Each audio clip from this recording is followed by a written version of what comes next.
جب لوگ پلٹ کے آ جاتے ہیں تو دو فرشتے آتے ہیں، منکر نکیر ان کے نام ہیں، اور وہ اس کو بٹھا دیتے ہیں اور بٹھا کر کے اس سے 3 سوال پوچھتے ہیں۔ پہلا سوال یہ ہوتا ہے من ربک، تیرا رب کون ہے؟ اب کوئی مانے یا نہ مانے، رب تو سب کا اللہ ہی ہے۔ اگر کوئی انکار بھی کرے تو اس کے باوجود اس کا رب کون ہے؟ اس کا رب اللہ ہے۔ تو دنیا کے اوپر کوئی اقرار کرے یا انکار کرے، لیکن نفس الامر میں، حقیقت میں اس کا رب اللہ ہی ہے۔ یہ تو حقیقت ہے، یہ تو طے شدہ ہے۔ لیکن جو عقیدہ دنیا پہ رہا ہوگا وہی عقیدہ اس کے لہجے میں آئے گا۔ اگر اس نے عملاً، رویتاً، قولاً، فعلاً اپنے اللہ کو اپنا رب مانا، رب کہتے ہیں کسی چیز کی تربیت اس کی استعداد ذاتیہ کے مطابق کرنے والا رب کہلاتا ہے۔ تو اللہ تعالیٰ جل شانہ ہم سب کا خالق بھی ہے، مالک بھی ہے، رازق بھی ہے، اور ہماری ضروریات کا وہ کفیل بھی ہے۔ وہ ہمارا رب ہے، اور صرف ہمارا رب ہی نہیں ہے، رب العالمین ہے، پورے جہانوں کا رب ہے، پوری کائنات کا رب ہے۔ خالق بھی سب کا وہی ہے اور رب بھی سب کا وہی ہے۔ جو اسے مانتا ہے اسے بھی رزق دیتا ہے، جو نہیں مانتا تو اس کے لیے بھی رزق کے دروازے بند نہیں کرتا۔ حضرت ابراہیم علیہ السلام کی عادت یہ تھی کہ جب تک کوئی مہمان نہیں آ جاتا تھا اتنی دیر تک کھانا نہیں کھاتے تھے۔ بھوک لگتی تو کوئی مہمان ڈھونڈتے تاکہ اس کے ساتھ بیٹھ کے کھانا کھاؤں۔ کھانا جتنا بھی مرغن اور جتنا بھی جو ہے وہ پرتکلف کیوں نہ ہو، اگر مہمان کے ساتھ کھایا جائے گا تو اس کا قیامت کے دن کوئی حساب نہیں ہوگا۔ تو مہمان کے ساتھ وہ کھانا کھایا کرتے تھے۔ مہمان اللہ کی رحمت ہوتا ہے۔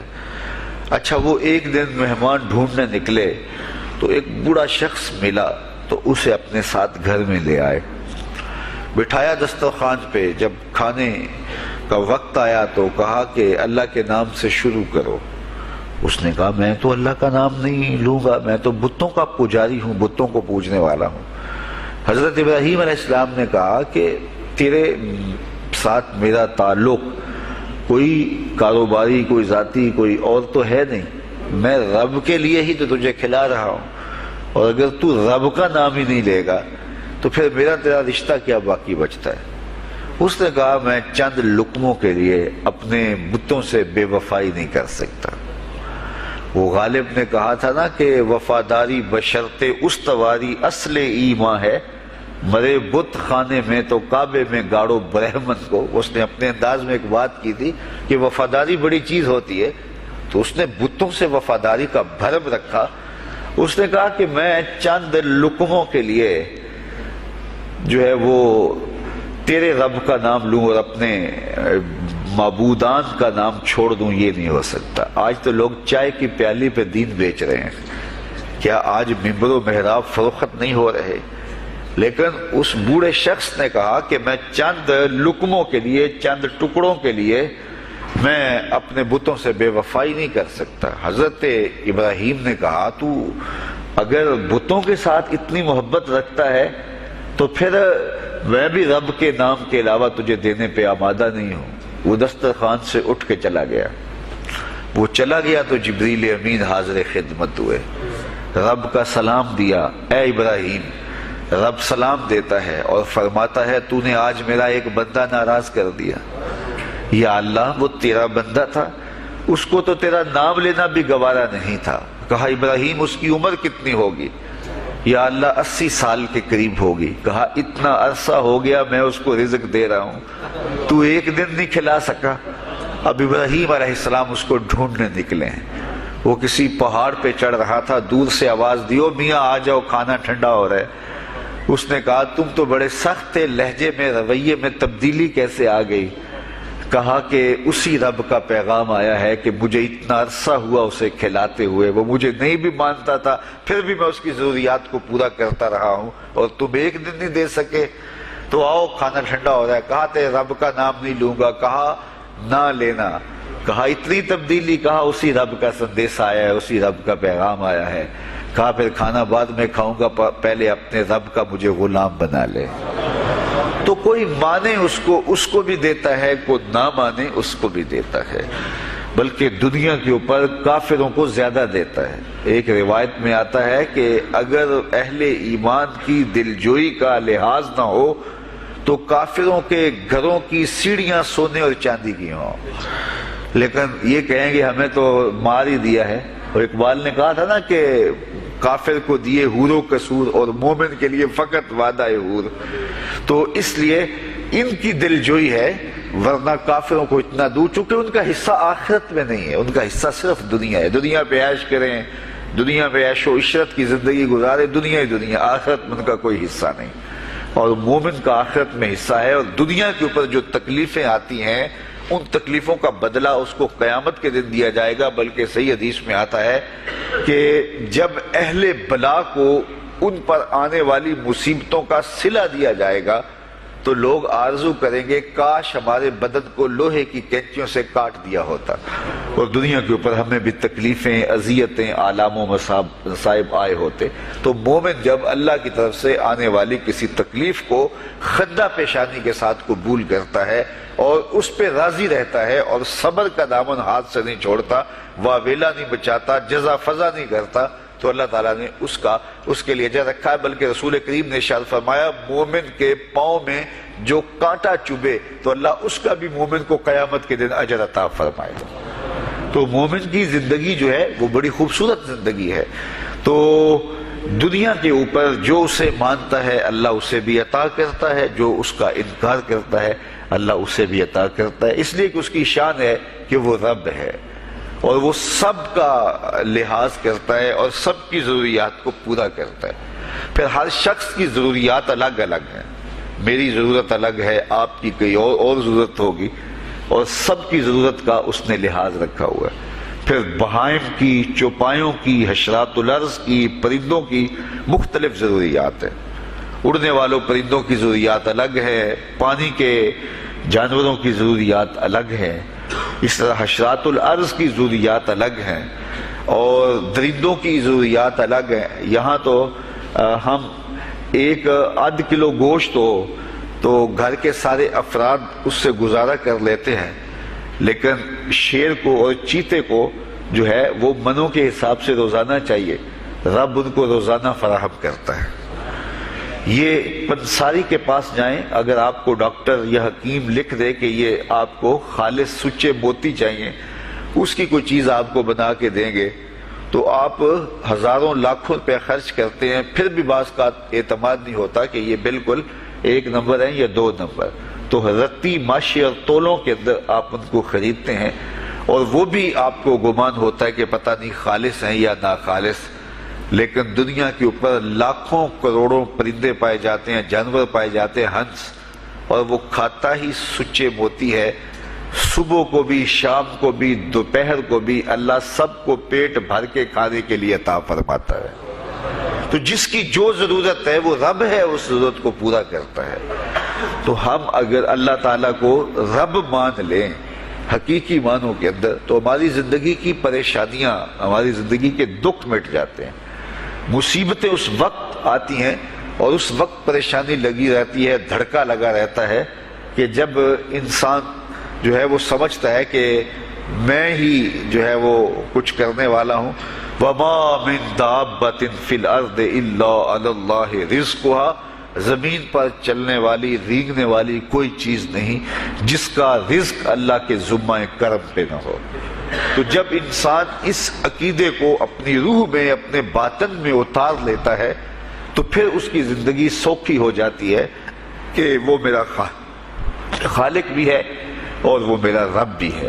اور یہ یقین انسان کی زندگی کے اندر اعتماد، روشنیاں اور توکل بھر دیتا ہے. بلکہ ایک حدیث میں آیا کہ جس طرح توکل کرنے کا حق ہے اگر وہ تم ادا کرو تو اللہ تمہیں ایسے رزق عطا فرمائے جس طرح پرندوں کو عطا فرماتا ہے. وہ جب صبح نکلتے ہیں تو ان کے پیٹ خالی ہوتے ہیں اور انہیں پتہ نہیں ہوتا کہ کہاں سے رزق مل رہا ہے. اور جب وہ شام کو آتے ہیں تو ان کا پیٹ بھرا ہوا ہوتا ہے. بند توکل پنچھی اڑ دے خرچ نہ پلے زیرا ہو. سلطان بہو فرماتے ہیں کہ انہیں کوئی نہیں پتا ہوتا کہ فلاں جگہ پہ جانا ہے، لیکن کبھی ایسا نہیں ہوا کہ وہ بھوک سے مر گئے ہوں اور انہیں کچھ ملا نہ ہو، تو وہ خالی پیٹ کبھی نہیں آتے. وہ اللہ تعالیٰ ان کو رزق نصیب فرماتا ہے، وہ سب کا رب ہے.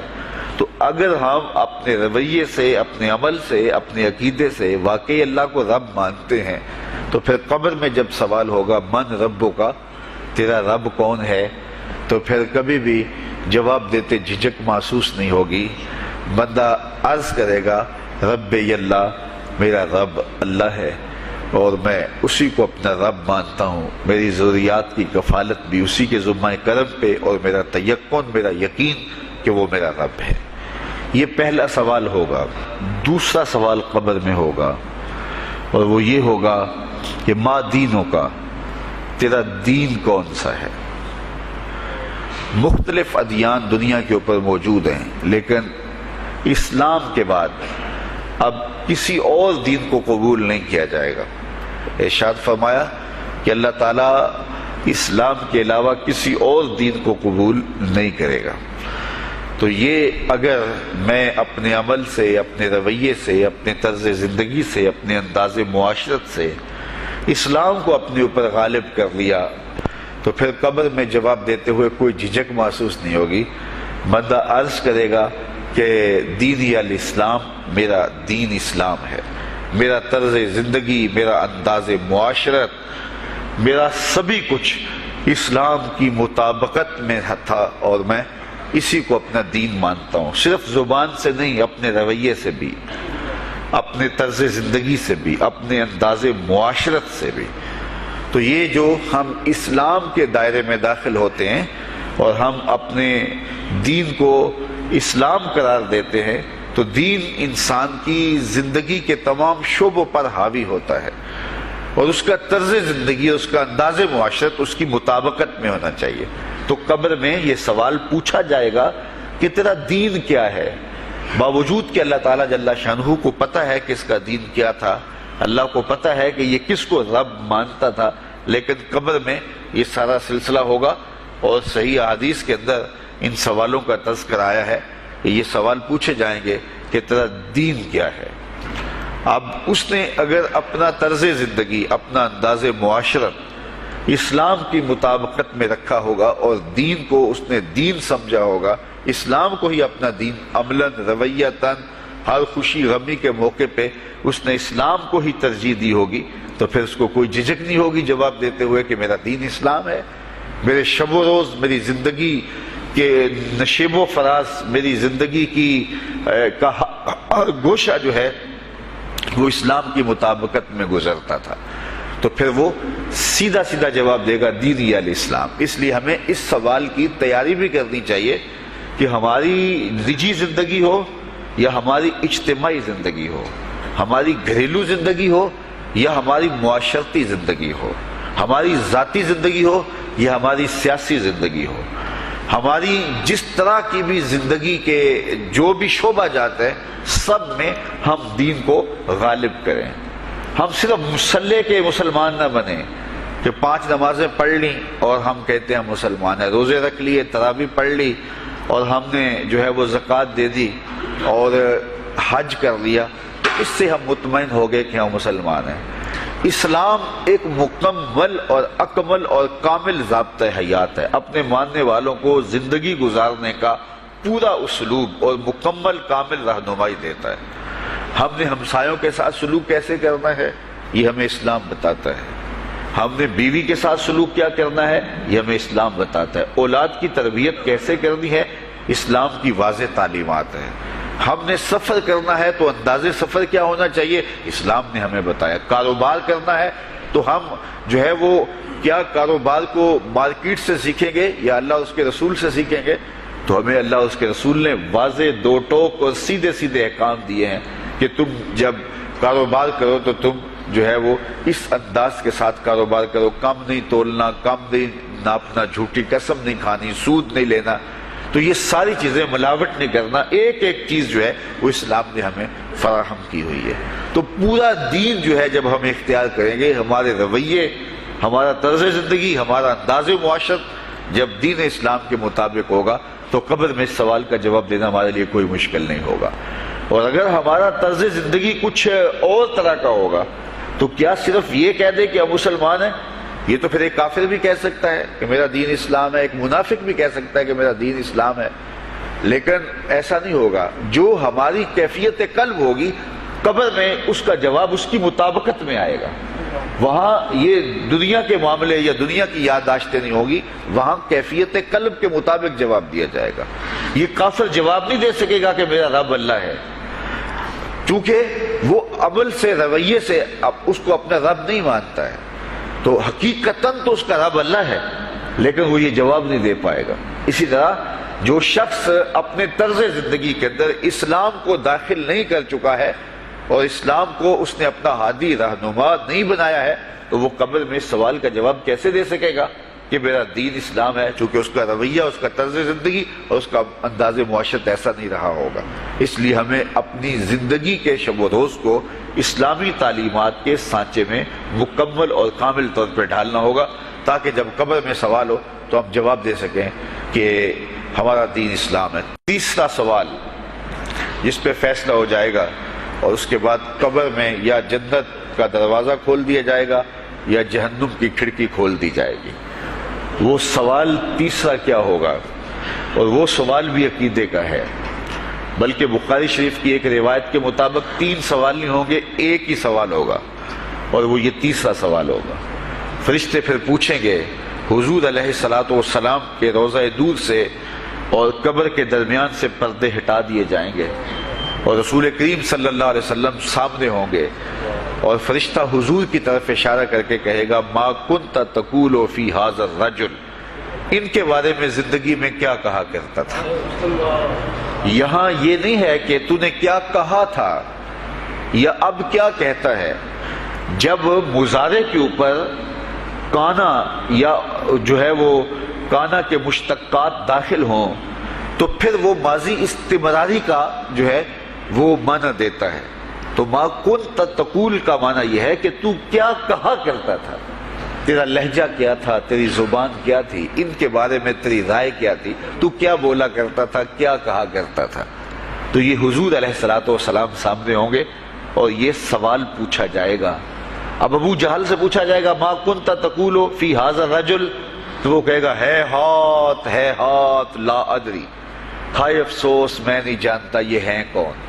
ابو لہب سے پوچھا جائے گا، وہ کہے گا ہے ہاتھ لا ادری، ہائے افسوس میں نہیں جانتا یہ کون ہے۔ اچھا جانتا نہیں تو پتھر کس کو مارتا تھا، جانتا نہیں تو گڑے کس کی راہوں میں کھدواتا تھا، جانتا نہیں تو اوجریاں کس کے اوپر ڈلوایا کرتا تھا۔ آنکھیں پھاڑ پھاڑ کے تو ساری زندگی دیکھتا رہا، لیکن آج ابو جہل قبر میں اترا، حضور کی صورت نورانی سامنے ہے اور پوچھا گیا کہ یہ کون ہے، یہ نورانی چہرے والے کون ہیں؟ تو ابو جہل کہتا ہے ہائے افسوس میں نہیں جانتا یہ کون ہے۔ اچھا جانتا نہیں تو پھر پتھر کس کو مارتا تھا؟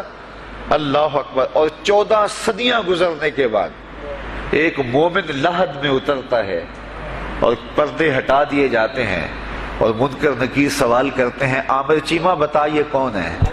وہ کہتا ہے پیچھے ہٹو، پہلے پائے ناز کو بوسہ تو کر لینے دو، میں تو مر کے پہنچا ہوں یہاں اس دل ربا کے واسطے، یہ تو میرے بخت جاگے کہ وہ میری قبر میں آئے۔ وہ کسی شاعر نے کہا نا کہ آئے وہ میرے مزار پہ گھونگھٹ اتار کے، آئے وہ میرے مزار پہ گھونگھٹ اتار کے، مجھ سے تو نصیب اچھے ہوئے میرے مزار کے، یہ تو بخت سنور گئے کہ وہ میری قبر میں آئے۔ شیخ عبدالحق محدث دہلوی علیہ رحمہ لکھتے ہیں کہ جب سے یہ سنا ہے کہ قبر میں حضور آئیں گے، پتہ نہیں موت کہاں مر گئی ہے، جی چاہتا ہے زندہ ہی قبر میں چلے جائیں۔ تو وہ کہے گا پہلے مجھے پائے ناز کو بوسہ تو کر لینے دو، میں تو زندگی کے بارے میں انتظار ان کا کرتا رہا اور ان کے بارے میں پوچھ رہے ہو یہ کون ہے؟ ساری زندگی پیر مہر علی شاہ نقشہ بتاتے رہے، مکھ چند بدر شاہ شانی ہے، متھے چمک دی لاٹ نورانی ہے، کالی زلف تے اکھ مستانی ہے، مخمور رکھی ہند مد بھریاں۔ تو وہ فوراً جواب دیتا ہے یہ تو وہی میرے آقا و مولا ہیں جن کے لیے ساری زندگی تڑپتا رہا اور ان کی زیارت کی آرزوئیں اور تمنائیں کرتا رہا۔ اچھا ابو جہل ساری زندگی دیکھتا رہا، تو وہ تو جواب نہیں دے پائے گا، وہ کہتا ہائے افسوس میں نہیں پہچانتا یہ کون ہے، ہاتھ لا ادری، مجھے نہیں پتا۔ اور 14 صدیاں گزرنے کے بعد ایک مومن لحد میں اترتا ہے تو وہ فوراً کہتا ہے یہ تو وہی ہیں جن کے لیے زندگی گزار آیا ہوں۔ تو جس نے دیکھا تھا وہ پہچان نہیں سکتا، اور صدیوں بعد جو دنیا کے اوپر آیا وہ فوراً پہچان بھی رہا ہے اور پائے ناز کو بوسے بھی کر رہا ہے، تو پھر اس کا کیا جواب ہوگا؟ تو اس کا جواب علامہ اقبال علیہ رحمہ نے دیا۔ وہ کہتے ہیں قبر میں یہ جو آنکھیں ہیں ان میں تو مٹی پڑی ہوگی، یہ تو بند ہوگی، دل کی آنکھیں کھلی ہوں گی۔ ابو جہل نے ان آنکھوں سے دیکھا تھا، یہ آنکھیں تو اب کھلی نہیں ہیں، تو ان سے وہ کیسے پہچانے گا؟ اور دل کی آنکھوں نے حضور کو دیکھا ہی نہیں تھا۔ اور یہ صدیوں گزرنے کے بعد جو مومن لحد میں اترتا ہے اس کی گو ان آنکھوں نے نہیں دیکھا تھا، لیکن در دل مسلم مقام مصطفیٰ است، مومن کے دل کے ڈیرے کے اندر مومن کے دل میں حضور ہی بستے ہیں، اس لیے اس کی آنکھوں نے، دل کی آنکھوں نے حضور کو دیکھا اور پہچان لیا، اس لیے کہ دل کی آنکھوں نے حضور پہلے بھی دیکھے ہوئے تھے اور دل آرزو میں بچلتا رہا، اس لیے دل کو پہچاننے میں دیر نہیں لگی۔ تو وہاں یہ آنکھ نہیں پہچانے گی، یہ آنکھ پہچانے گی، اس لیے اقبال نے دوسرے مقام پہ کہا دل بینا بھی کر طلب خدا سے کہ آنکھ کا نور دل کا نور نہیں۔ آنکھ کا نور اور ہے، دل کا نور اور ہے۔ تو اگر کوئی شخص دنیا کے اوپر دل کے نور سے بے بہرا رہا، قیامت کے دن یہ آنکھیں اسے فائدہ نہیں دے گی، بلکہ اللہ تعالیٰ نے خود قرآن مجید میں ایک مقام پہ فرمایا من کان فی ہذہ اعمی فہو فی الآخرۃ اعمی واضل سبیلا، جو اس دنیا میں اندھا رہا کل قیامت کے دن بھی نابینا اٹھایا جائے گا۔ اس سے ان آنکھوں کی بے نوری قطعاً مراد نہیں، کسی مفسر نے نہیں لکھا، بلکہ وہ تو واضح حدیث میں آتا ہے جو دنیا میں ان دو محبوب چیزوں سے آزمایا گیا، اللہ تعالیٰ قیامت کے دن اسے صلہ عطا فرمائے گا۔ یہ جو دنیا کے اوپر نابینا ہوتے ہیں، نابینا ہو جاتے ہیں یا پیدائشی نابینا ہوتے ہیں، تو یہ دنیا کی لذتوں سے اور دنیا کے نفعوں سے لطف اندوز نہیں ہو پاتے۔ یہ بہت بڑی آزمائش ہے، جہان اندھیر ہوتا ہے ان کے لیے، لیکن قیامت کے دن اللہ تعالیٰ اس کا بہتر صلہ ان کو عطا فرمائے گا جو دو ان محبوب چیزوں سے آزمایا گیا۔ تو اگر وہ دنیا پہ اندھا تھا حقیقی طور پہ اور قیامت کے دن بھی اندھا اٹھایا جائے گا، یہ تو پھر مناسب نہیں ہوگا۔ تو یہ جو قرآن نے کہا جو دنیا میں اندھا رہا وہ قیامت میں بھی اندھا اٹھایا جائے گا، تو اس سے ان آنکھوں کی بے نوری قطعاً مراد نہیں ہے، اس سے دل کی بے نوری مراد ہے۔ تو دل اگر بینا ہوا، دل اگر روشن ہوا، تو پھر قبر کے اندر بھی دل دے دیوے دی روشنائی جاوے وچ زمینہ، تو پھر وہ معرفت رسول کا سبب ہوگا دل کا اجالا، اور پھر حشر کے اندر بھی جو ہے وہ دل کی آنکھیں روشن ہوں گی۔ تو جس نے اپنے قلب کو نور معرفت سے، نور ایمان سے اور نور محبت سے منور نہیں کیا ہے، تو وہ قبر کے اندر، حشر کے اندر نابینا ہی اٹھایا جائے گا، اور یہ قرآن کی صریح نص ہے۔ تو اب ابو جہل نے ان آنکھوں سے دیکھا ہے، لیکن جب سوال ہوتا ہے بتاؤ یہ کون ہے، تو وہ کہتے ہیں ہے ہاتھ لا ادری، افسوس میں نہیں جانتا۔ اور صدیاں گزرنے کے بعد ایک مومن لحد میں اترتا ہے، ظاہری ملاقات بھی نہیں ہے، جب اس سے پوچھا جاتا ہے یہ کون ہے، تو وہ کہتا ہوا محمد صلی اللہ علیہ وسلم، یہ تو وہی آقا ہیں جن کے لیے ساری زندگی، جن کے تذکروں کی خوشبو سونگھتا رہا ہوں، تو مجھے تو جو ہے وہ ان کے پائے ناز کو بوسہ کر لینے دو۔ تو بتاؤ اس کے دل کی آنکھوں نے حضور کی معرفت حاصل کی اور حضور کو پہچان لیا، تو دل بینا بھی کر طلب خدا سے کہ آنکھ کا دور دل کا دور نہیں۔ تو حضور علیہ الصلوۃ والسلام کے حوالے سے جب سوال ہوگا، اگر اس سوال کا جواب نہیں آیا تو پھر جہنم کی کھڑکی کھول دی جائے گی، اور اگر اس سوال کا جواب آیا تو پھر جنت کے دروازے کشادہ کر دیے جائیں گے، اور جنت کی ٹھنڈی ہوائیں اس کی قبر میں آ جائیں گی، بلکہ حدیث میں آتا ہے اسے کہا جائے گا کہ نم کنومت العروس، ایسے سو جا جس طرح دلہن سوتی ہے۔ اور وہاں سے لے کر کے حشر تک کا سفر جو ہے اس کے لیے بہت لمبا سفر نہیں ہوگا، وہ ایسے ہوگا کہ جو ہے وہ ایک خوبرو کے گلے سے ہار گرے گا اور وہ موتی ٹوٹ کے گر جائیں گے، اور وہ اس کو چننے میں مصروف ہو جائے گا، ابھی سارے موتی چن نہیں پائے گا کہ قیامت آ جائے گی۔ یہ مومن کے لیے اللہ نے آسانی رکھی، 50,000 سال کا دن ہوگا یوم محشر، لیکن جو مومن ہوگا اس کے لیے حشر کا اتنا بڑا دن ایسے ہوگا جتنا عصر کا وقت ہوتا ہے، تو اتنے تھوڑے وقت میں اس کے لیے گزر جائے گا۔ تو یہ 3 سوال قبر میں پوچھے جانے ہیں، ہر شخص سے پوچھے جانے ہیں، مومن سے بھی پوچھے جانے ہیں اور